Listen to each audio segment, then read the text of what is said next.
I'm Christy. Today I want to talk about how persistence wins the day.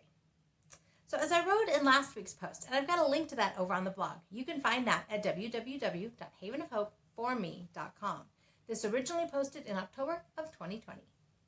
I realized that flexibility was one of the characteristics most of us have used over the years of living with our loved one with special needs. We've all learned that flexibility makes our lives much easier to deal with. But that got me thinking, what other characteristics have we developed, maybe without even realizing it? Over the next few weeks, I want to take a look at some of the key characteristics and see how they help us help our loved ones to live their best lives. This week, I want to look at persistence. Or maybe you call it perseverance, stick-to-itiveness. Whatever you choose to call it, we've all learned to stick with an issue until we get an answer or solution that we think is acceptable. Now, this characteristic probably looks different in our individual lives. For some, the primary battle has been a diagnosis that fits our loved one. For others, it's fighting the school district to get the best education for their loved one. Maybe it's trying to get that dream job for your family member. Whatever the issue, or probably over the years issues, we've all had the battle on our hands at one time or another. Very few things come without a battle or a fight of some kind when you're dealing with special needs. Things that are easy or happen automatically for typical individuals don't necessarily happen so simply for individuals with special needs. And if you're trying for something beyond what others expect, well, that often just ramps up the battle. But there's another side to perseverance or persistence that many people don't realize. Often we have to battle our loved ones themselves to get them to learn a new skill or to try new things so that they can live their best lives. Sometimes teaching a new skill means persistently out-stubborning our loved one to get them to learn the next baby step in the process of learning the new skill.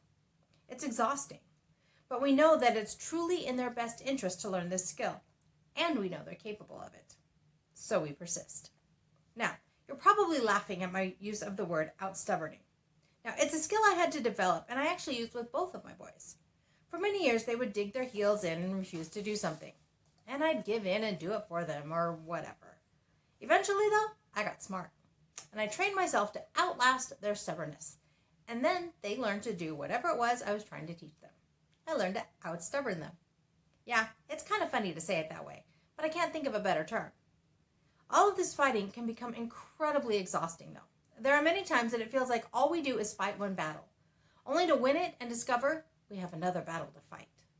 Or we go out and fight one battle, only to come home to have to fight our loved one to do something we know they're capable of, but they don't want to do.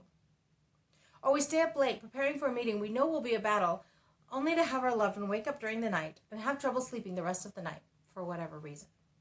Or, well, you get the idea. Many days it can feel like all we do is fight one battle, turn around and fight another battle, only to turn around again and face yet another battle. It's never ending. And yet we never think of doing anything else because, after all, that's our loved one, and we want what's absolutely best for them. Hopefully the day comes when we discover we've won the battle, and we look around and discover that several of the battles are now merely skirmishes that we can handle without much effort.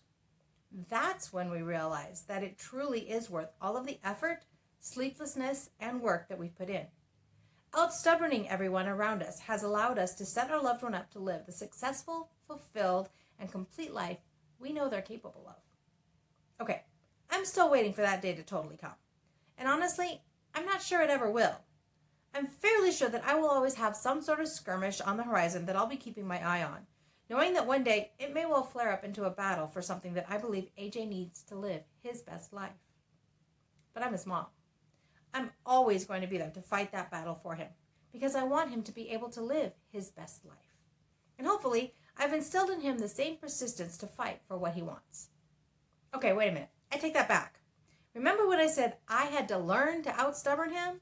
So maybe I need to learn persistence from him. That kid definitely knows how to be persistent when it's something that he really wants. And I suspect that's true of your loved one as well. Almost all of the individuals with special needs that I've met are stubborn. But for many of them, that persistence is also why they're here today. I know that's true for AJ. If he wasn't stubborn, he probably wouldn't have survived for very long after his birth. And yet here he is, almost 21 years later, thriving and drooling over the possibility of living in my own house. So where does all of this leave us? Here's a few thoughts. First of all, learn from your loved one. I suspect they can teach you a thing or two about persistence. Find ways to recharge yourself so that you can continue the fight. Believe in yourself and your ability to know what's best for your loved one. Learn to out-stubborn people. It's kind of an unseen secret weapon many of us have already developed. It surprises people, and it helps us win. And finally, know that you're not alone in your battle. You have a whole community of other parents and caregivers who are fighting their own battles alongside you. We understand, and we're cheering you on. All of this leads me to my question for this week. How has persistence helped you win a battle? How have you seen your loved one use perseverance? I'd love to hear your stories. You can leave me a comment below, or you can leave me a comment over on the blog. Again, that's at www.havenofhopeforme.com. This originally posted in October of 2020. I'm loving this weapon of out-stubborning others, which allows me to continue to say that life is good and there is never a dull moment.